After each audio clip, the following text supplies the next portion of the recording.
Добро вечер. Во финишот на денот што го одбележува стартот на ерата на Доналд Трамп, гостин во студиото е Емилија Гелева, искусна новинарка, сега геополитички аналитичар од Институтот за геостратешки истражувања и надворешна политика при Министерството за надворешни работи. Господја Гелева, добре дојдовте во студиото на Телевизија Нова. Добро вечер.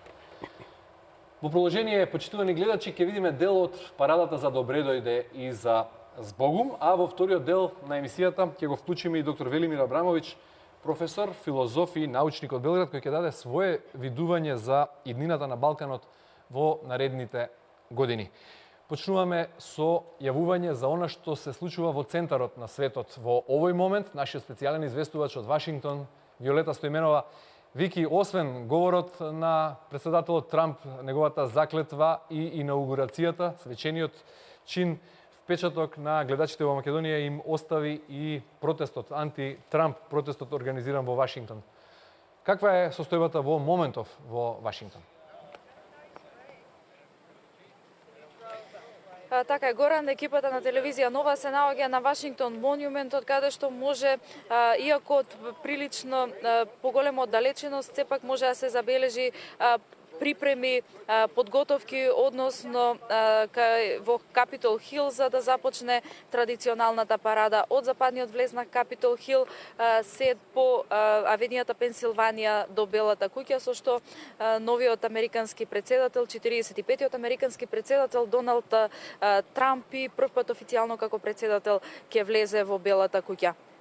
Зборувавме многу и вчера и денеска како за протестите, така и за говорот денеска, особено на првиот говор на новиот американски председател Доналд Трамп. Тој остави силни пораки, секако кои им се допаднаа на неговите поддржувачи, а наидоа на критики кај неговите, така да кажам, опоненти, оние кои што се сомневаат дека Доналд Трамп ќе го направи тоа што го направи, а тоа е дека ќе се потруди сите американски семејства, ќе вложи максимални напори сите американски семејства да се чувствуваат безбедно, да ги задржат своите работни места, да добијат нови вработувања и да имаат поубав живот. Доналд Трамп порача дека во иднина Соединетите американски држави и понатаму ќе продолжат да бидат лидер во светот, меѓутоа истакна дека Америка нема да се труди да ги наметнува, да го наметнува своето однесување пред другите светски држави, туку едноставно ќе води вистинска светла добра политика која што ќе се наметне сама за другите светски сили и останатите земји да ја следат таа политика. Трамп им се заблагодари на неговиот сега веќе предходник Барак Обама, неговата сопругата на Обама Мишел Обама, за поддршката која што му ја дадоа на новиот американски председател, како што вели во транзициониот период од изборот за председател па се до неговата инаугурација денеска. Трамп побара, односно порача сите да вработуваат американци, да купуваат американски производи. Значи, таа негова политика на која што тој се потпре и за време на кампањата, ја потенцираше и денеска за време на говорот, особено во одушевување кај неговите поддржувачи предизвика неговата изјава дека власта од Вашингтон се сели во рацете на народот, и тоа го кажа веќе многу пати до сега. Трамп се осврна и на она што е глобална закана веќе со години во целиот свет и оно од што целиот свет и секако особено по 11 септември стравува и Америка, тоа е радикалниот исламски тероризам. Трамп рече дека не треба да има никакви стравови, дека американските безбедносни служби ќе се справат максимално со тоа и дека ќе го искоренат овој исламистички радикален тероризам. Предлагам повторно да погледнеме дел од обраќањето на новиот американски председател Доналд Трамп и повторно да се вратиме назад за да прокоментираме секако и за она што се случи, за протестите кои што беа веднаш од безбедносните служби сузбиени и секако од она што следува се до крајот на денешниот ден и утрешниот ден завршно со целиот процес на инаугурација. Да погледнеме дел од изјавата на Трамп. Today's ceremony, however, Денешната церемонија има многу посебно значење. Денеска не правиме пренос само од една администрација на друга, од една партија на друга, туку ја пренесуваме власта од Вашингтон и ви ја враќаме вам, на американскиот народ. the establishment protected itself. Естаблишментот се штитеше себе си, но не и граѓаните на нашата земја. Нивните победи не беа ваши победи. Нивните триумфи не беа ваши триумфи. И додека тие славеа во главниот град на нашата нација, немаше многу за славење меѓу осиромашените семејства на нашата земја. Сето тоа се менува, овде и сега, затоа што овој момент е ваш момент, ви припаѓа вам. What truly matters Не е важно која партија ја контролира владата, туку дали владата е контролирана од народот. 20 јануари 2017 година ќе биде запомнет како денот кога народот повторно стана владетел на оваа нација. 2017.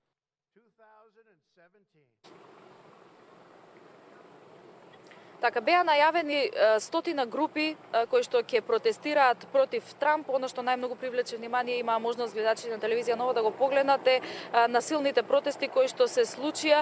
Меѓутоа, пак ќе кажам, полициските безбедносни служби реагираа многу брзо, сето тоа беше сузбиено и во ниту еден момент не беше доведена во прашање ниту еден мал дел од одржувањето на целата церемонија за инаугурација на 45-тиот американски претседател Доналд Трамп. Екипата на телевизија Нова останува овде во Вашингтон, секако и утре ќе ги следиме сите случувања. Најавен е уште еден протест, голем женски марш на кој што ќе учествуваат и голем број на многу познати светски ѕвезди. Да, благодарам. Виолета Стоименова директно од Вашингтон, центарот на светот вечерова, каде 45-тиот американски претседател стапува на должноста, како што каже и Стоименова, а и според програмата по официјалниот ручек на новата администрација, во теке ручек во Капитол Хил, почнува инаугуративната парада. На неа новиот претседател парадира пеш по авенијата Пенсилванија до Белата куќа, се поздравува со повеќе од 8000 церемонијални офицери, училишни бендови и уште многу други учесници кои ја сочинуваат парадата. На крајот на церемонијата семејството Обама ќе го напушти Капитол Хил и ќе се врати на граѓанскиот живот. Гилева, каков впечаток ви остави денешниот ден? Имате ли некоја поента од говорот на Трамп? Па овој ден, 20 јануари 2017 година, би кажала е убав ден за светот, затоа што по еден период на исчекување се случи ова инаугурација и мислам дека оваа церемонија вака како ни една друга досега на оваа церемонија на инаугурација, не се сеќавам дека светот вака со толку големо исчекување и внимание ја следала. Значи, денот е убав зашто означува конечно крај, означува крај на еден систем кој што го достигна своето дно, еден светски неолиберален систем кој што го достигна своето дно и имплодираше самиот во себе. И ова е една победа и носи на вистина нови можности за целиот свет, не само за Соединетите американски држави. Што се однесува до говорот на американскиот претседател Трамп, би рекла дека тој не беше само пригоден, туку беше и природен. Беше доста човечки, со човечка интонација. Даде многу позитивни пораки и за граѓаните на Соединетите американски држави, но и за светот. И мислам, беше реалистичен затоа што се осмели да ја отслика Америка, односно Соединетите американски држави, новиот претседател се осмели да ја отслика во незината неубава страна. Точно е сето тоа што го кажа, дека има луѓе што живеат на работна екзистенција. Нивниот број во Соединетите американски држави во изминатиот период, во изминатите години многу нарасна. Луѓето живеат голем дел, голем процент од граѓаните живеат тешко. Критичарите на Трамп велат дека говорот бил полн со популизам и со теории на заговор. Тоа е измислица, немаше никаква реченица која што го кажува на теорија на заговор, напротив, говорот е многу реалистичен, реков. Тоа е отслика едната вистинска страна, каков гол популизам. Ако е некој настапува со човечки тон, тој се обрати на сите граѓани и им рече дека може да се потпрат на него, дека тој нема да ги изневери. Неговиот концепт за правење на, како што кажа и вашиот известувач од Вашингтон, за правење на Great America Again, значи е точно идејата дека граѓаните ќе треба подобро да живеат, една економска ренесанса на Америка, затоа што економијата, реалната економија во Соединетите американски држави е нула. Нема нова вредност. Економија што не создава нова вредност, тоа е уште еден термин од да речем од марксизмот, тоа не е економија која што овозможува раст и развој и благосостојба за своите граѓани. Значи, неговиот одговор, да кажам накратко, беше со позитивни пораки и за Соединетите Американски држави, но и за светот, затоа што он покажа дека сака еден позитивен пристап дури и во градењето на новата светска структура на политички односи, така што говорот на вистина според мене беше длабоко човечен и тоа и го очекувам од американскиот претседател, следејќи ги неговите настапи од господинот Трамп, следејќи ги во предизборната кампања, тој едноставно во јавност излегува како еден нормален, обичен, секојдневен човек. Неговите пораки се такви. Нема ништо. Како најмалку петка според Рихтер, силина на земјата, зборувам одекна во Берлин и во Брисел, неговото интервју од кое поентите за германски билд зборувам, од кои поентите беа дека НАТО е демодеа, ЕУ не е важна. Кои се првите конкретни чекори од новата американска администрација што ги очекувате? Имате ли анализа и прогноза? Да, се разбира. Прво би кажала дека навистина ова заедничко интервју што тој го даде за британски Таймс и за германски Билд е, така да кажам, првиот посеопфатен настап кој што ги дава неговите надворешно политички постулати, политиката што тој ќе ја води. Овој надворешно политички пристап е всушност сосема нов. Она што е многу битно да се каже и да се запамети е дека за разлика од досегашните администрации и председатели, дали беа републикански или демократски на чело на земјата, тие всушност беа едноти. Нивната политика се разликуваше само во мали нијанси. Водеа една иста политика кога станува збор за светската политичка сцена, говорам. И затоа што едните беа неоконзервативци, другите се нарекуваа неолиберали, они фино сите се функционираа као, нели, кратко ги вика неокони, отприлика во Вашингтон, во тие политички кругови, затоа што они живеа во една прекрасна симбиоза. Структурата на неолиберализмот инаку беше и конзервативизам, затоа што многу личности од републиканската партија едноставно беа во симбиоза со своите политички колеги од другата партија и се она што правеа на светската политичка сцена, значи изминатите 30 години всушност беше спроведување на еден ист план. Разликата сега е многу голема, затоа што Доналд Трамп покажа дека навистина има намера да води поинаква надворешна политика, дури и символично. Мислам дека никогаш досега не се случило да бидат повлечени, дури уште пред да влезе во Белата куќа, да ги повлече сите амбасадори на Соединетите Американски држави. Тоа говори многу. Значи, он навистина има намера да води сосема поинаква надворешна политика и всушност и во концепцијскиот дел веќе се различни луѓе кои што ја концепираат таа надворешна политика. Кои ги сега ќе ви кажам, значи тоа се различни луѓе, тоа се политички мислители, ќе ги спомнам тука Кенет Волци и Џон Миршајмер, кои што го направија тој надворешно политички концепт, кој он отприлика и го соопшти во она интервју што го споменавме. Значи, прво приоритети е целосно расчистување со неолибералната и неоконзервативната надворешна политика на соборување на влади. Он тоа го кажа, нема веќе да соборуваме влади во други земји, туку ќе ја градиме нашата земја. Го кажа пред 2-3 недели, имаше таква изјава. Тоа значи дека ќе го напуштат и актот кој што е претходно донесен за, тој се вика оправдување за заштита, односно има еден акт кој што беше донесен дека имаат право да интервенираат дури и со воени сили во други земји. Значи, прво тоа ќе биде напуштено, како што рековме, од интервјуто може да се насатат неговите централни постулати. Прво кажа дека за Соединетите Американски држави постоењето или не на Европската унија е ирелевантно.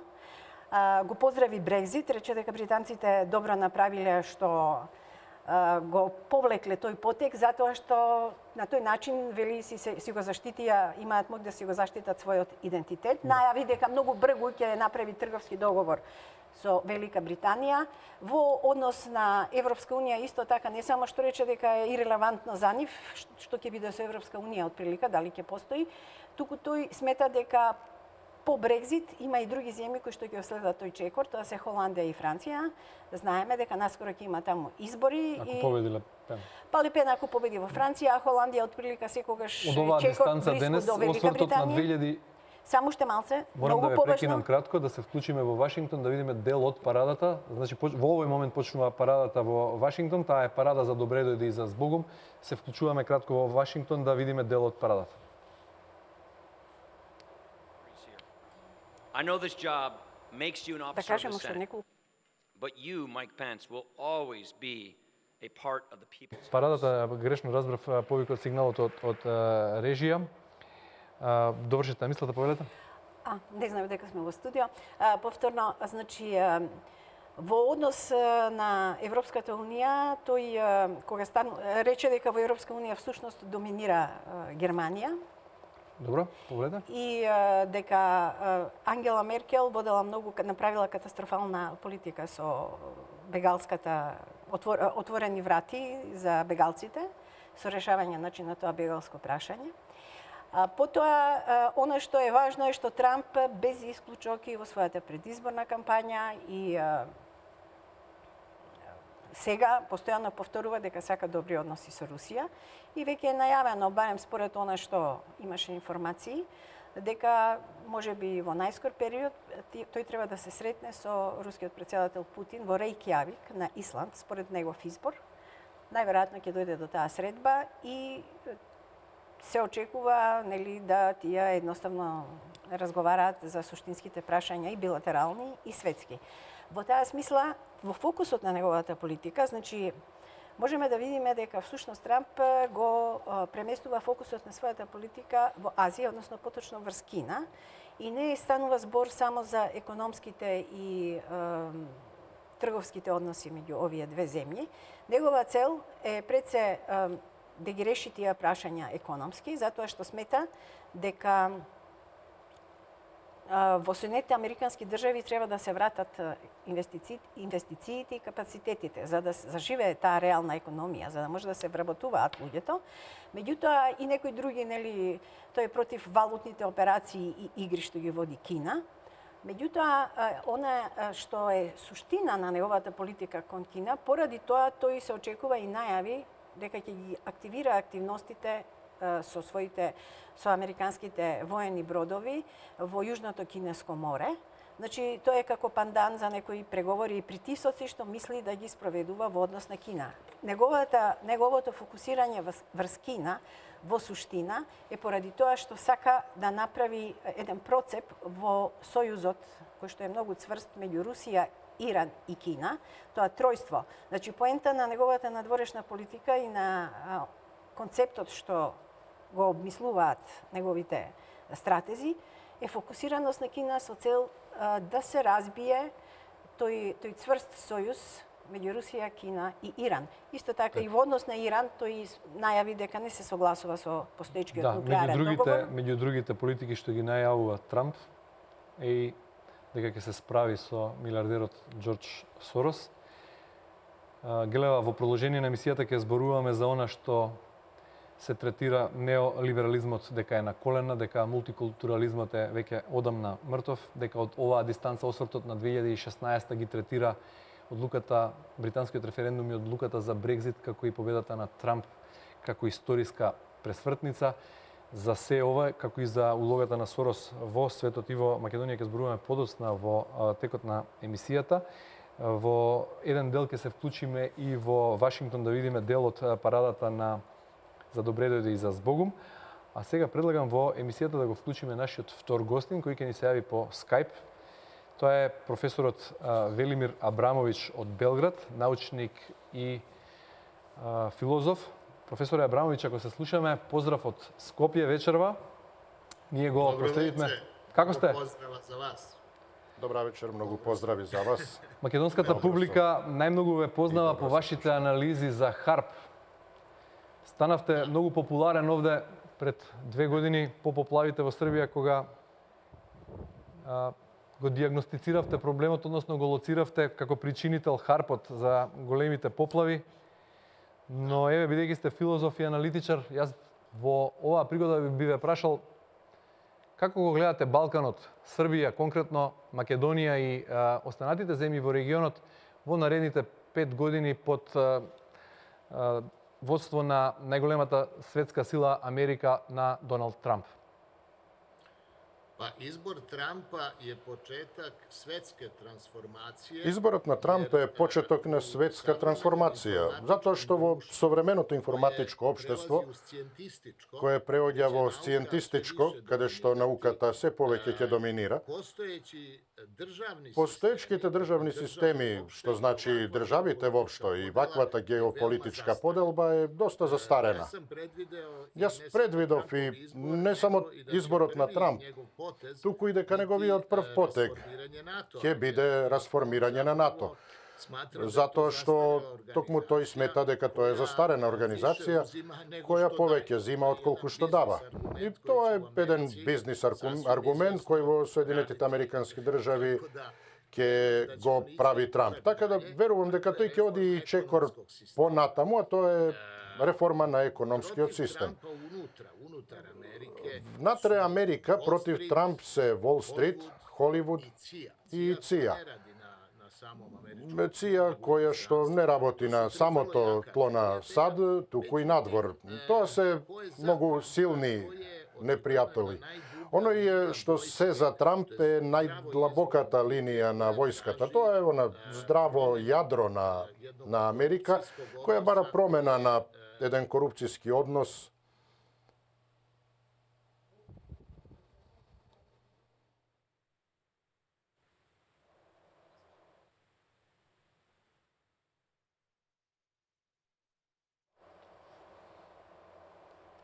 Проработе харпот изгледа, професоре, а? Ако не се слушаме, ќе се обидеме повторно да... Професоре, дали ме слушате? Да, имаме проблем со интернет врските со Белград. Продолжуваме во студиото со разговорот со Евилија Гелева, геополитички аналитичар од Институтот за геостратешки истражувања и надворешна политика при Министерството за надворешни работи на Република Македонија. Глева, зборувавме за она што се нарекува Брекзит и Трамп, нова ера во светската политика. Тимоти Лес, поранешен британски дипломат, вели дека ќе се прекројуваат границите на Балканот и дека ќе се создаде голема Албанија. Влага ли ваквата прогноза во новата политика што ја планира Трамп? Според целиот концепт на надворешно политички концепт на Трамп, реков ќе настане преместување на неговите точки на интерес кон Кина, а за таа сметка веќе постојат и реални прогнози дека прашањата на Блискиот Исток повеќе ќе бидат, особено во Сирија, ќе бидат одстапени на решавање повеќе на Русија. Русија да се грижи за тој дел на светот, за тој регион. Особено што и онака веќе позициите на Соединетите Американски држави со политиката што ја водеше претходната администрација и Обама не се на некој не може да се дефинираат како успех, напротив, прилично неуспешна политика. Во оваа смисла се очекува дека и слично ќе се случи и со Балканот, што значи дека такви прогнози како што ги дава тој британски истражувач Тој е поранешен британски знам дипломат, дека има некои функции така политички. Со прилично црна прогноза. Видете, тоа е една анализа, ние сме навикнати на секакви анализи. Јас кога првично го прочитав, ја прочитав таа анализа, се потсетив дека такви слични во невата анализи се дадени од пред 100 години, да речеме од тибетанските лами, кои што прогнозираат и кажуваат некои стари знаења и записи што може да се случи со светот, дека светот, како и во минатото што се случувало, потонувале тие континенти, наводно во катаклизми, всушност се работи за судири и употреба на многу моќно оружје. За тоа покажуваат денешните истражувања и траги од тоа што е останато. Значи, они прогнозираат дека пред 100 години имаат кажано дека први што ќе настрадаат во една таква нова ситуација ќе бидат британските острови кои ќе потонат. Така да, од такви проекции, да кажам проекции на нечи желби, Јас не гледам премногу потреба од голема возбуда, затоа што реалноста ќе биде поинаква. Соединетите американски држави нормално ќе бидат присутни во регионот, меѓутоа и во овој регион, но мислам дека тоа нема да биде од примерно значење. Според она што можев да го видам од интервјуто и од други делови што се однесуваат на надворешната политика, сметам дека Доналд Трамп и неговата администрација нема да поддржуваат промена на граници во регионот нема да поддржуваат, но воени тензии. Сменат фокусот и ќе го остават Балканот на други. Па не оди тоа баш да така, не може, они имаат тука своја дипломатска мрежа, имаат своји други активности и сигурно дека ќе бидат присутни. Но велам, нема да поддржуваат, бидејќи во тоа сценарио се предвидени воени тензии, промени на граници и така натака. Мислам дека таквата политика од позитивните пораки што ги испрати и во говорот вечерва американскиот претседател Трамп, произлегува дека тој го замислува светот така како малку подобро место за живење. Затоа што во изминатите години ние сме сведоци дека се генерираше хаос, се сеќавате на инаугуративниот говор на Обама? Председателот Обама е професор по уставно право. И тој види мир, преродба на Америка и на во внатрешната политика и во надворешната политика. Добро, ќе продолжиме со разговор. Предлагам сега повторно да му дадеме збор на професорот Абрамовиќ, ако сега не слуша. Професоре, не слушате ли со... Слушам, да. Со мојата колешка поискусна Емилија Гелева сме во студиото, ги анализираме новите перспективи на американската политика. Повелете ве прекина конекцијата со интернетот. Стигнавте до таму дека очекувате реформа, односно укинување на НАТО и продолжите понатаму. Да, мислим да ќе заправо еден од приоритета... Па мислам дека всушност еден од приоритетите на надворешната политика на Трамп и реорганизацијата на целата мрежа на Централната агенција за разузнавање ЦИА ќе биде односот на Балканот. Со оглед што тука се сретнуваат векторите на сите култури и она што некогаш тука беше душата и изворот на европската култура, тоа е и антиката, ако сакате и неолитот, така што всушност ние тука ја решаваме светската ситуација. Оној модел кој ќе победи на Балканот, тој ќе се трансформира на Балканот. Тоа е катена мунди, папокот на светот, копчата на световите, така да уредувањето ќе биде според етничката, особено за албанското и српското население, ќе биде по етнички граници. Јас мислам дека Босна и Херцеговина ќе се распадне како што се распадна Југославија и дека ентитетот Република Српска ќе се обедини со Република Србија и дека по собраниска процедура ќе биде прогласено кралство на Србија, затоа што тоа одговара и на руската страна која е доминантна. Секако тука следува и обединувањето на Косово и Албанија и со тоа би се смириле тензиите и всушност ќе се овозможи преминувањето на следната фаза, а тоа е укинување на државите. Значи, само при одредени етнички граници кои може да бидат поставени во рамки на една држава, се едно, вие можете да ја укинете онаа бирократија која прави разлика на потенцијалот кој води до конфликти. Токму затоа што ние треба да ги обединиме културите, религиите и, ако сакате, и различните цивилизации со различните информативни матрици, образци, а тоа се источната и западната цивилизација. Затоа и мислам дека Трамп е помогнат од едно длабоко и свесно јадро Професоре, дали ме слушате? Американската војска. Да, прилично црна прогноза, штом во прогнозата имате прекројување на граници. Ние овде во студиото имаме, односно мојата гостинка има поинаква анализа и прогноза, но сеедно, ние во наредниот период, но да го искористиме добриот интернет во моментов и да ве прашам за улогата на Сорос во изминатите години во Србија и каква е официјалната политика на официјален Белград и перспективите на отвореното општество во Србија во вашиот период, ако се има предвид политиката на Трамп кон Сорос. Сорос заедно со администрацијата на Клинтон, односно со Демократската странка, а и оваа сегашна политика заминува во историјата. Тој ќе има се помалку влијание и неговиот врв практично како најзначаен период го имаше во времето на Советскиот сојуз, кога преку одредени уметнички организации и полушпиунски тој учествуваше всушност, како би кажал, во дерогирање на оние вредности кои ги воспостави тогашниот Советски сојуз. Така што Сорос веќе не е значаен, но во овој миг јас всушност гледам средба на администрацијата на САД во лицето на Трамп и руската администрација која ќе го замени Путин. Мислам дека сега одиме во една ера на општи замени на сите политички фактори на планетата кои ќе одговорат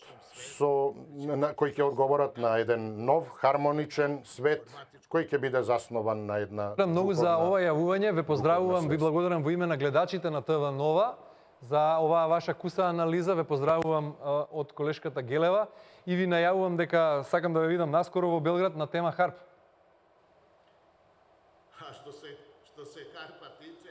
Што се однесува до харп, тој може да се користи на различни начини. Тој и од пустина може да направи плодно тло, може да ја направи поумерена зимата, а може да сега биде и го чувствуваме нервно. веројатно е руски. Бидејќи силна зима имаме овде во Македонија, веројатно така и во Србија. Кога историски се гледа, првиот харп беше руски. Тоа беше еден осцилатор во Рига, кој беше насочен со своите зрачења кон америчките војници во Германија. Така што тие мора да носат посебни, така наречени осцилатори, кои емитира природно поле за одбрана на тоа. Потоа уследи Аљаска и американскиот харп, кој е многу поинтензивен. Се надевам дека ќе видите добар домаќин за екипата на ТВ Нова, предводена од мене, Око во Белград наскоро на тема харп. Ви благодарам уште еднаш за ова јавување. Секој е добро. Ве прекинавме на слава, опуштете се, имајте пријатна вечер. Ние во студиото продолжуваме со колешката Гелева. Поздрав се, најдобро. Гледа, професорот Абрамовиќ, еве интересна анализа во која во вториот дел вели дека времето на Сорос во Србија заврши. Сорос во Србија е минато, дали Сорос во Македонија е исто така, бидејќи со оглед на најавата на победничката партија на овие избори, која најави во дел од програмата десоросоизација. Знаете зашто е важна победата на републиканскиот кандидат и сега инаугурацијата на новиот председател Трамп? Таа е важна затоа што со неговата победа е уништено тоа неолиберално чудовиште, еден монструозен систем кој што се создаваше интензивно изминатите 30 години. Тој систем, Сорос беше само еден дел и тоа прилично, да речем, мал. Можете да замислите како тој систем делувал. Они беа толку фино уиграни во создавање на хаос, во манипулација, во водење асиметрични, хибридни најново војни, во менување на режими, во правење војни, гинење на луѓе. Тој систем само се перпетуираше постојано, од ден во ден и стануваше, велам, се пострашен. Затоа го достигна нивото кога повеќе не можеше, ниту според космичките закони да обстои, тој имплодираше самиот, се уништи на извесен начин. Космосот го врати ударот. Затоа што толку негативна енергија едноставно светот ќе го доведеше до работ, до ивица. На Трета светска војна тоа беше сигурно и затоа битката против тоа чудовиште се одвиваше на повеќе нивоа, на реален план. Значи е важна оваа промена затоа што тука се согласуваме со професорот, треба на светот да му донесе поубави денови. И така и ќе биде, затоа што без оглед на сите нивни напори што ги правеа, се покажа дека таквиот систем не може да обстои. Значи, делот во кој што функционираше Сорос беше делот, ќе ве подсетам, на медиумите, како што се види и во Соединетите американски држави, страотна манипулација, една инфицираност на умовите. Луѓето не можат да гледаат реално, не гледаат со отворени очи, со отворен ум. Имаат очи, но не умеат да ги согледат во целост вистинските работи, односно начинот на кој што се манипулирани.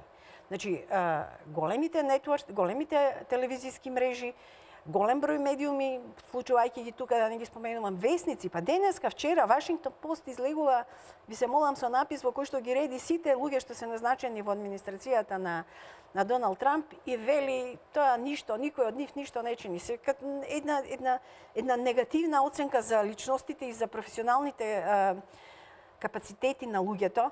Знаете, тоа знаеме ние, само едни се родени да бидат на власт, така и таму, само они 30 години, тие неокони и неолиберали беа на власт, 30-40, тоа е од после Реган, тоа така фино е, све беше уиграно. Пред малку еден друг аналитичар, на иста во оваа фреквенција, во другото студио на ТВ Нова, гостин на Љубиша Николовски беше Сем Вакнин и рече дека оние кои во говорот на Трамп е полн со теории на заговор, и дека тие луѓе кои веруваат дека САД соборува влади и веруваат во теории на заговор се неписмени.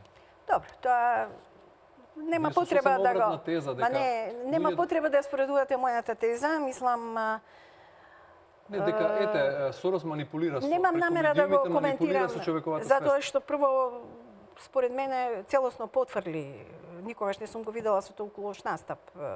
Не го Сем коментираме, Вакнин. коментираме тезата. Па и тезата, затоа велам Вашата теза е потврли. дека Сорос преку медиумите ја Како пере не, па тој човековата. очигледно, мислам, тоа се гледа. Не е мојата теза. Значи, тоа е докажано. Сакам да кажам дека Сорос действуваше преку медиумите, го имаше. Негова задача беа медиумите и невладиниот сектор. Ние во Македонија видовме како тоа функционира, нема што да се објаснува. Значи, се даваат пари, тие пари... Дали мислите вие дека прво Сорос, се разбира, не делувал сам? Тој бил една марионета, он е марионета. Немојте да мислите дека Сорос е играчот кој што диктира. Него му пишуваат, он само извршува. Дури и парите, мислите дека тој човек, што според тоа што сум прочитала и слушнала, по 2 дена се валкал болен на патос, чекајќи ги резултатите од берзата, за да ги добие, нели, своите спекулативни пари, кои што исто така му се подарени. Мислите така лесно би ги... Дали мислите дека он така ќе ги дели ни светот? Па колку пари се поделија на она огромна бројка на бегалци? Се докажа дека се тоа Сорос ги делеше сега во последниот бегалски. Значи, Сорос, и тој е прв жртвуван. Значи, Сорос е жртвуван. Многу брзо тој систем, тој веќе, само првата недела по победата на Трамп, Сорос има изгубено 1 милиарда, за една недела само има изгубено 1 милиарда долари. Зарем, тој систем набрегу ќе биде само од себе ќе се демонтира, затоа што сите механизми за дотур на пари ќе бидат затворени. Парите што Сорос ги делеше ни светот, не се од негов джеб, можебе некој мал дел. Меѓутоа, тоа се главно печатени пари, без покритие долари, во федералните резерви, кои што се приватна компанија, не се тие државна компанија. Така да тој систем, тој неолиберализам, механизам, сето оно што го создадува една креатура од систем во светот, знаете, велам јас тоа само во медиумите што се правеше, ќе споменеме и во Македонија, бидејќи јас тоа извесно го знам, Сорос што правеше. Завршете да мислата, одиме со реклами и после се враќаме на тема Македонија и... Само сега да кажам дека ние треба да имаме предвид дека светот во таа структура целосна, освен механизмите разузнавачки, дипломатски, економски и така натака, тука се светските финансии, кога говорам за економски, исто така беше управуван. Банките, што се случи? Се знае колку банки ги купија сите други банки во сите новоослободени источни и балкански и такви земји, односно оние што настана, нели, по распаѓањето и на Советскиот сојуз и така и на Балканот од. Ние ги имаме овде дека се знае кои се тие светски корпорации и банки. Нема банки локални веќе не постојат.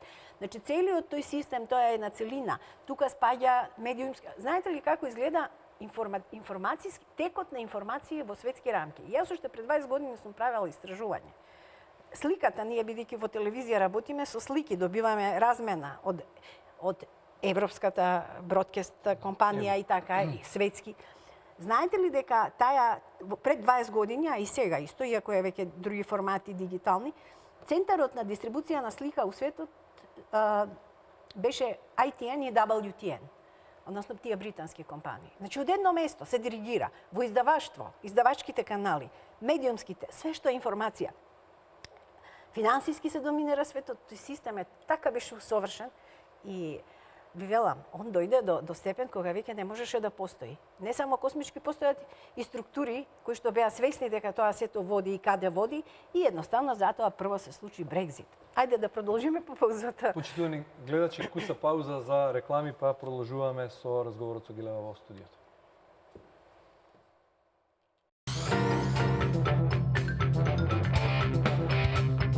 Доналд Трамп влегува во Белата куќа. Вашингтон центар на светот на 20 јануари. Инаугурацијата на 45-тиот председател на Соединетите Американски држави. Што ќе се случува? Кои видни гости ќе се дел од церемонијата? Заклетвата на Трамп и влегувањето во Белата куќа. Телевизија Нова, рамо до рамо со светските медиуми, ќе известува директно од Вашингтон.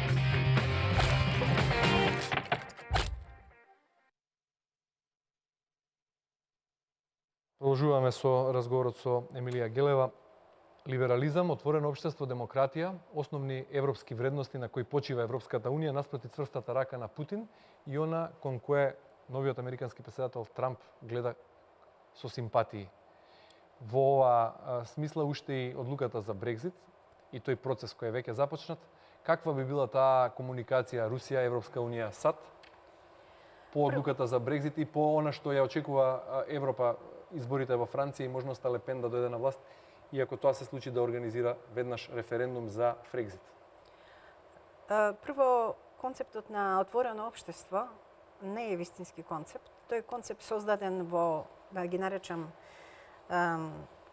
социолошки лаборатории и во институти, нема сега да ги споменам кои се, еден институт, кој што се бави со проучување на влијанието на сите масовни движења, медиуми, масовни, што се нарекува све што е мас покрети, мас медиуми, врз умот како најфина материја за обработка. Значи, поубава материја во светот, во космосот не постои од човечкиот ум.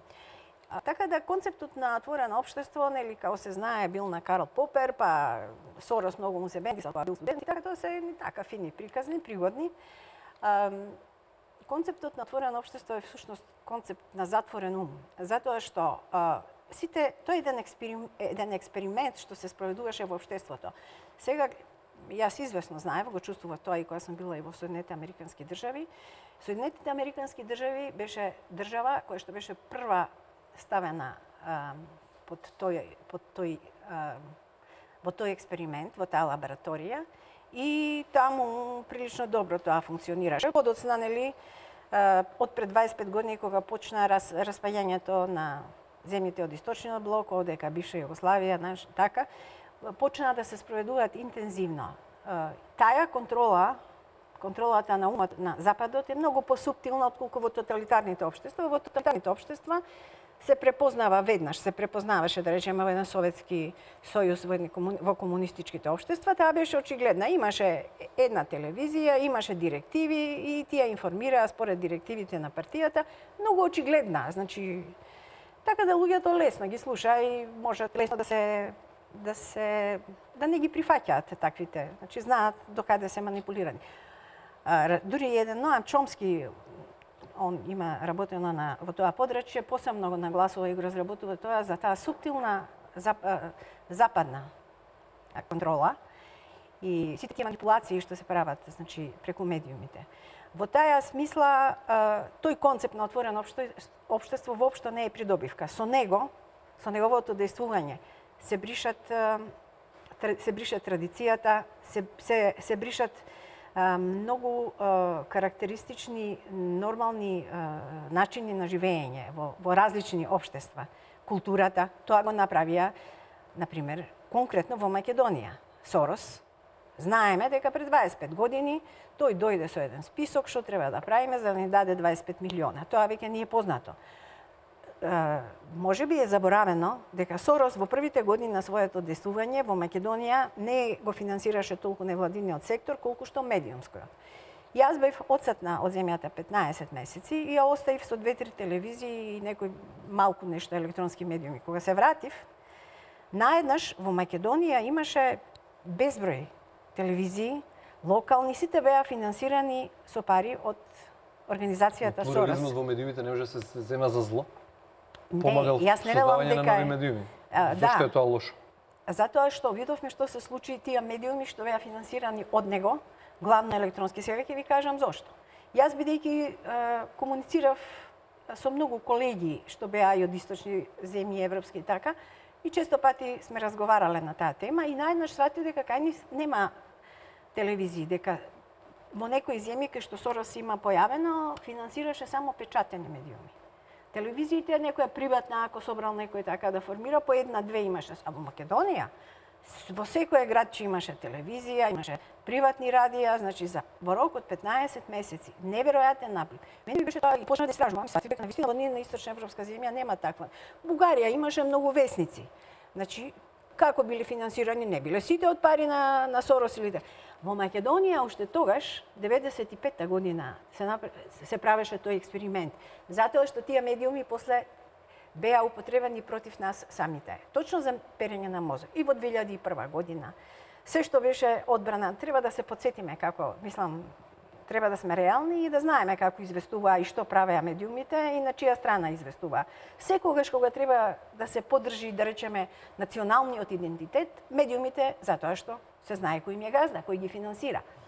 Тој експеримент они го прекинаа многу скоро од кога јас и на една меѓународна конференција кажав дека во Македонија Сорос прави, ја користи како лабораторија, они го испитуваат влијанието на медиумите, кои електронски или што, како може повише да се влијае. Кај нас конкретно ние имаме едно дополнително отежнително прашање. Ќе ве Тоа е прекинам прашањето на името. со една теза, еднаш новинар, секогаш новинар или професионална деформација. Прашањето беше Не, јас ви го за кажувам геополитика, ова дека се вратиме пак за медиумите. Многу сакаме Се е ние тоа новинарите дел- да зборуваме за Се е тоа медиумите. дел од геополитика затоа што го опфаќа нашиот идентитет и нашето и прашањето Ајде да идеме што за поред. нас е геополитички Пусто прашањето за на Брекзитот, за комуникацијата Европа, Русија, Да, САД. за Брекзит ќе И кажам каде е само тука вака. Македонија на оваа геостратешка шаховска табла? Значи, британците со својот потек, за да излезат од Европска унија, направија навреме всушност се спасија од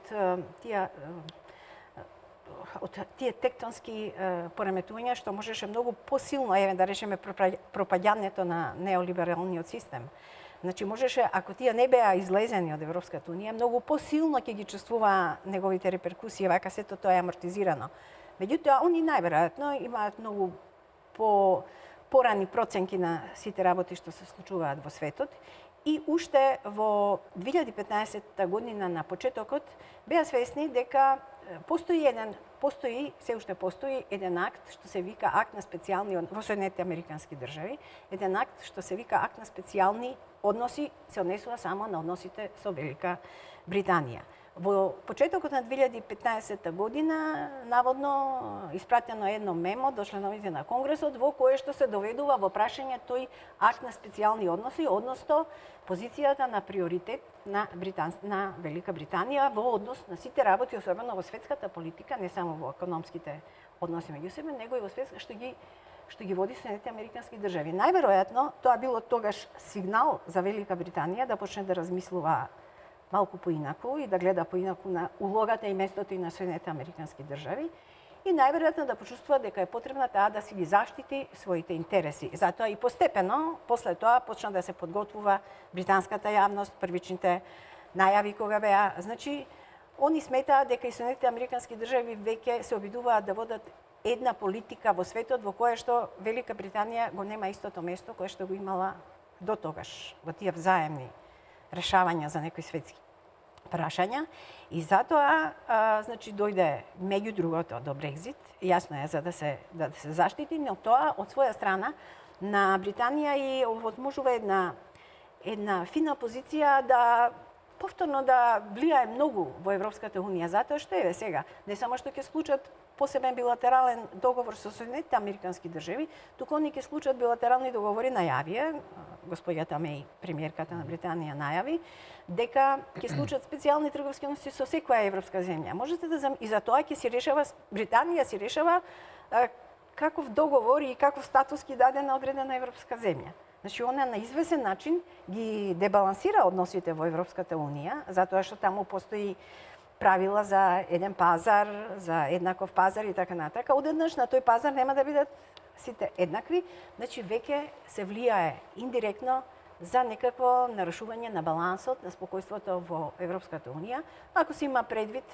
дека е најавено, еве, како што споменавме, и Холандија. Холандија најверојатно ќе го следи, она е секогаш блиска со британската политика.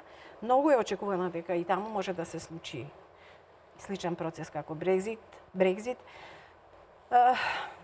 Ако не дојде до некакви промени на политиката на Лепен, многу се исто големи изгледите дека таа би дошла на кормилото на Франција. Да, во мода е во Европа крајната десница последните години. Па видоа дека наспроти либерализмот да. Европската унија и сега веќе вака без Велика Британија функционира како еден джин кој што знаете според една анализа на Стратфорд, на една нога е, да речеме. Во наредните периоди ќе се формираат 4 Европи: западна, источна, Скандинавија и Британски острови. Добро, имаше една поделба претходно што доаѓаше од таму од Вашингтон што дојде, да се подсетиме, нели, на стара и нова Европа, од прилика и оваа поделба источна Европа, тоа се тие нови земји, некои други постари, значи. А најнова прогноза на германскиот политиколог Јенсен, ја читавме вчера во интервју за Deutsche Welle, веројатно беше. Ова во анализата на Балканот во ерата на Трамп нема да биде во фокусот на надворешната нема. американска политика, тоа ќе го препушти на Русија. Па именно тоа го реков јас, да, и но дека тоа нема да биде во фокусот. Што мислите, дали е тоа добро? Со оглед на историските истражувања кои покажуваат дека Русија не е била секогаш искрен пријател на Република Македонија, односно постојано кокетирала со она православна силна врска Софија и Белград. Мислам дека тоа е една неточна флоскула, а тоа може да се потврди ако се погледнат сега, еве баш вчера, завчера, денеска се објавија, се декласифицираа документите на ЦИА. Таму има документи од 1949 1950 година, значи во кој што се гледа кој што и како работел. Но била прилично молчалива Русија кога ја прашувале во минатиот век околу балканските војни истории или Неското востание. Еден документ во кој што вели Советската држава се залага за независна Македонија, во која што освен оваа територија во која што сме ние, тоа е 49 година. Ја зборам малку порано, на почетокот на 20-тиот век, веднаш по Илинденското востание, Германија, тогашниот канцелар фон Билов, тврдел дека Германија е незаинтересирана за македонското прашање и му го остава тоа да го решат на Австро-Унгарија и Русија. Русија остава статус-кво. Го поддржува статус-кво ситуацијата, кога Македонија нема своја држава. Па не знам сега кој извор вие и како го гледате, ние ќе треба сите тие работи, некои историчарите, да, но не мора да е најточен, затоа што јас имам почна пример, вакви други. Не, па тоа се проекции сега, некогаш таквите анализи имаат за цел да заплашат, да отворат некои стравови, значи светот се владее наметнувајќи различни стравови. Страв за екзистенција, страв од војна, страв од глад, страв од едноставно, тоа се тие психолошки теории кои што се разработуваат во специјалните институти, затоа што така ги владеат. Вашата прогноза е дека ако Русија се грижи за Балканот, односно е некаков покровител од големите сили, нема да се случи прекројување на границите? Јас мислам дека ние сме навикнати да светот е навикнат да живее во страв, да размислува во црни прогнози, да размислува дека или Русија или Америка. Мислам дека работите нема да се одвиваат на тој начин во светот. Целта на оваа промена што е направена, затоа што по Брекзит беше апсолутно очекувано дека ќе заврши ерата на неолиберализмот. И дека ќе победи Трамп. Апсолутно. Немав барем 6 месеци пред да бидат изборите во Америка, немав никакви дилеми дека тоа е неопходно и неминовно. И ако се следат, да речеме, и многу стари записи од цивилизацијски, прастари, они од космички аспект, од енергетски аспект, сменето е времето. Заврши ерата на Кали Југа, така наречена, како што се нарекува во источните знаења, во Веда системот, почнува новата зора, новата ера на светлината. Така што јас не ги прифаќам таквите црни прогнози, црно-бело, Русија ако дојде, никој нема да дојде. Во сите прогнози, јас што ги анализирав и ги читав, подготвувајќи се за оваа емисија, светот мора да се движи кон позитивни патеки и работите малку да дојдат на свое место. Тоа меѓу редови го кажа денески Трамп. Во сите прогнози за светот во наредните 10 на 15 години, константа е дека влијанието на Америка како најмоćна светска сила во овој момент ќе слабее. Сите достапни теории варираат од најоптимистичката дека човештвото ќе развива вселенски туризам, дека болниците, односно хоспиталс, ќе станат home hospitals, односно дека луѓето ќе се лекуваат дома, до оние најпесимистичките и најцрните дека ќе се водат војни за вода, за пиење. Константа веламе дека ќе слабее влијанието на Америка, ќе јакне Русија, Кина. Јас не мислам дека ќе слабее влијанието на Америка. Доналд Трамп ќе разговара со Путин, најверојатно и таму ќе дојде до некакви договори за сериозните светски политички прашања. И, значи, Америка нема да го изгуби своето влијание. Всушност, она што тој сака да направи е да ја обнови и војната моќ, и економски да ја подигне Америка, и воено.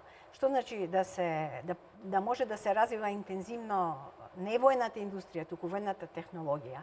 Затоа што се смета, проценките се дека сега, во моментов, Русија е напред во однос на Соединените американски држави 10 години во однос на поседување на развиена воена технологија. 10 години, односно на САД ќе им треба барем 10 години интензивно растење научно и развивање технолошко и воено, во војната, значи, технологија, за да можат да го достигнат. Тоа е целта на Трамп, мислам, да се фати тој меѓупериод да порасне, да биде повторно вистински пандан.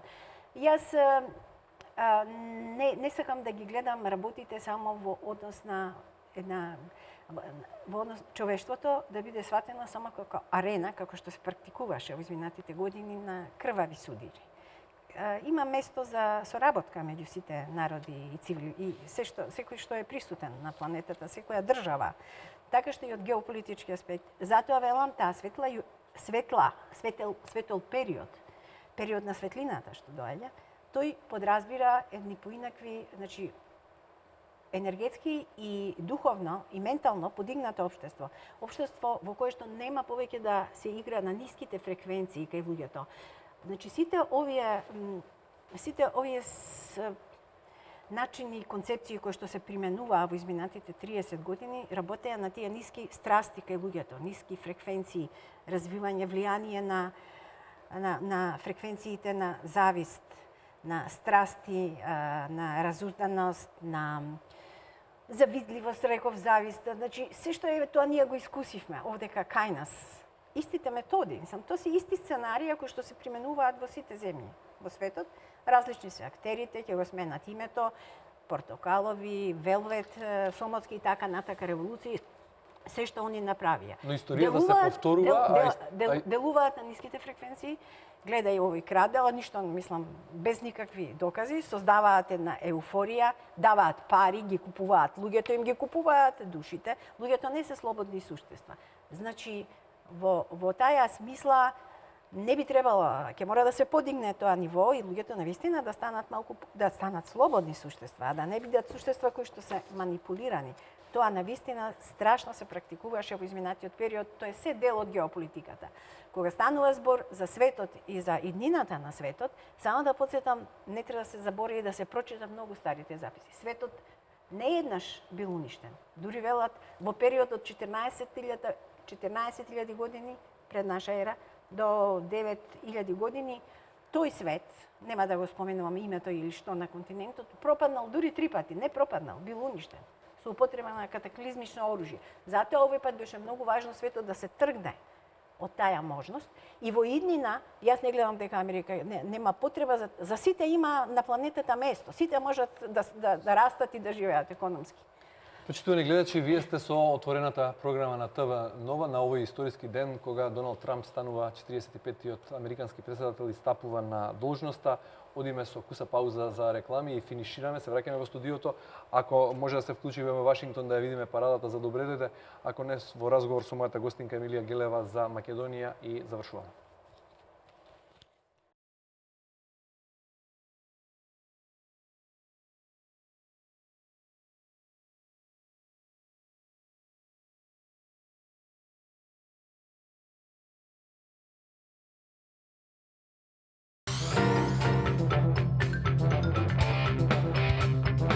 Доналд Трамп влегува во Белата куќа.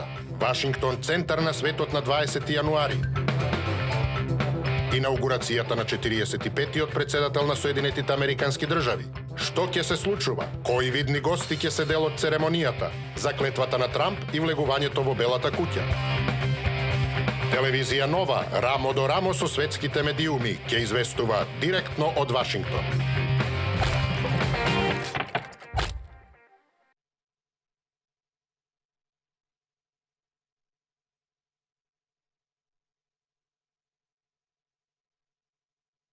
Се враќаме во студиото.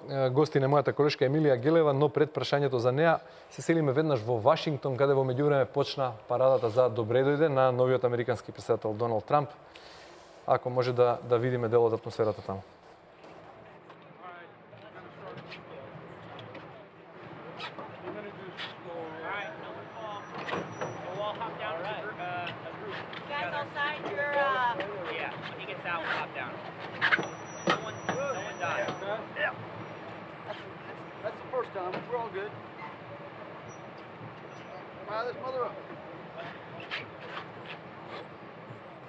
Да, како што кажавме, оваа парада се случува по официјалниот ручек за новата администрација во Капитол Хил. На неа новиот претседател парадира пеш од авенијата Пенсилванија до Белата куќа. Се поздравува со повеќе од 8.000 церемонијални офицери, училишни бендови и уште многу други учесници кои ја сочинуваат парадата. На крајот на церемонијата од Белата куќа се заминува и семејството Обама и се враќа кон граѓанскиот живот. Подготвувајќи се за оваа емисија, прочитав некои интересни факти и пикантерии кои ја прават инаугурацијата интересна. Например, кога Картер ги вознемирил агентите на ЦИА 1977 година, ги изненадали сите кога пешачел по целата траса на инаугуративната парада, цели 2 километри, оставајќи ги агентите на ЦИА и обезбедувањето на настанат затекнати од неговиот потек. Гелева, предлагам нека си оди во еден дел од мониторот парадата во Вашингтон, а ние да се вратиме на разговорот, да го завршиме со каде е Македонија на таа геополитичка шаховска табла, имајќи го предвид името како непремостлива пречка, барем така се покажа во изминатите години, за евроатлантска интеграција на Македонија. Македонија треба да е свесна и за овие тектонски промени што следуваат на светската политичка сцена, сериозни промени. Треба нормално да свати дека никој нема да ги штити незините интереси, освен таа самата, вклучувајќи ги политичарите, вклучувајќи ги сите граѓани на Република Македонија, за да можат да живеат во една држава во која што тие ќе си го уредат начинот на живење. И затоа што, знаете, ако човек нема живеалиште стан, тој се вика бездомник, така. Ако нема држава, се вика апатрид. Значи нема држава, немаш територија. Тоа е нешто најлошо што некого може да го снајде. Ние сме стекнале своја држава и како таква досега сме обстојувале покрај сите огромни проблеми. Историјата на Македонија е малку подолга и она што ни се случува сега, во односи на прашањето за името, кое што со оглед на тоа што гледаме како во ЕУ, да речеме, ЕУ ќе биде една поинаква малку структура. Сигурно дека не знам дали ќе може истите принципи да ги наметнува во однос на нас, барем. Во однос на нас од такви позиции и во однос на името.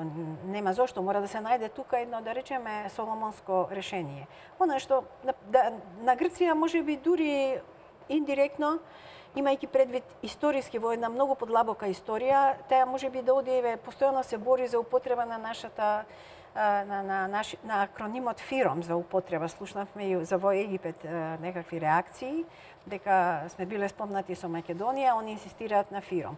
Значи, ФИРОМ не значи ништо. Ние секогаш треба да се бориме против тоа, има начини и механизми, нели, да се најде начин за решавање на прашањето, онака како што нас ни одговара. Мислам дека треба многу посигурно во собствените капацитети, во собствената вистина, во собствениот резон d'être да се биде, да се постои, кој што е толку долг колку што постои светот.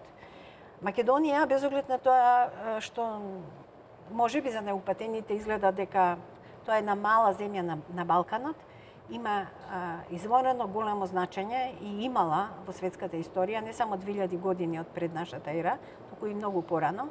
И Македонија првпат всушност не е поделена пред 100 години или пред 50 години, 60 со Јалта. Македонија првпат на 4 дела е поделена по поразот на Персеј, како последен македонски крал по Александар Македонски од Римската империја. Римската империја го има воведено правилото на damnitio memoriae, што значи забрана за сеќавање или значи во тој период Македонија, како што знаеме, не само што Римската империја ја поделила Македонија на 4 дела, туку забранила употреба на име, употреба на сеќавање на името на Александар Македонски, воопшто реков, на се што е македонско, тоа се повторува. Истото однесување ние го имаме и од пред 100 години. Сме го имале во деловите на Македонија кои што останале, да речеме, кај нашиот јужен сосед. Нив во суштина и не им одговара. Они можеби да играат на факторот време, постојано. Кој е во нивна полза? Па во нивна полза во смисла што се користи некое друго име, се користи често пати они сакаат со тој акроним, дури не го користат ни целата референца не ја користат. Што значи прашањето на името не е едноставно прашање, тоа е прашање за нас многу важно, затоа што самиот збор, мислам ја сега тука ќе споменам, можеби геополитиката е стара колку што е човештвото, реков и тогаш имало катастрофи и војни кои што се воделе. И нашето име е во таа смисла многу важно, затоа што самото име, самиот збор Македонија значи светлина, поврзано е со светлината. Сите овие судари што се генерираа и војни се по линија на светлината. И Сирија, значи, поврзано е со сонцето, со светлината. Нова Русија, Украина, сето тоа, значи, постои еден судир кој што треба точно да се разбере во светски рамки меѓу така наречени темен светоглед, мајндсет и светел светоглед. Различни пристапи, различни концепции и во тој дел, тука на средина, е прашањето за нашето име. Некому во светот беше многу важно. Значи, ние треба да правиме разлика. И ова сега што се случува, настапува и во Соединетите Американски држави. Таа промена е важна од геополитички аспект, затоа што носи еден поинаков светоглед. Значи, темниот неолиберален пристап е отприлика завршена приказна и не повеќе од една година ќе треба прилично озогласените структури ќе бидат всушност демонтирани. Тие сами од себе ќе се распаднат, затоа што јас сум убедена дека американскиот претседател Трамп ќе генерира нови односи, нови вредности во светот, така да и ние ќе бидеме дел од тој свет. Гелева, ви благодарам за учеството во емисијата. Се надевам дека ја збогативме програмата на ТВ Нова на овој историски ден кога Трамп станува, ја презема должноста во Белата куќа. Почнавме со Трамп, завршуваме со Трамп, односно не завршува програмата, продолжува со вестите и повторно колешката Анита Петровска. Само да завршам, во овој момент го гледаме тоа поминување по трасата, онаа парада по авенијата Пенсилванија кон Капитол Хил и Белата куќа. Поминувањето пеш на целата парадна траса според безбедносните правила не е дозволено. И по оној така наречен инцидент во 1977, кога тогашниот претседател Џими Картер ги избезуми агентите на ЦИА и обезбедувањето, тој непредвиден негов потек, претседателите одат само еден дел пеш од патот, под будното око на ЦИА и безбедносните служби, а потоа се возат во возило. Тоа би било се од мене и од моите гости вечерова. Вести на ТВ Нова за 5 минути по кусата пауза, во чии рамки ќе имате повторно шанси да видите дел од парадата во Вашингтон. Почитувани гледачи, ви благодарам на вниманието и довидување.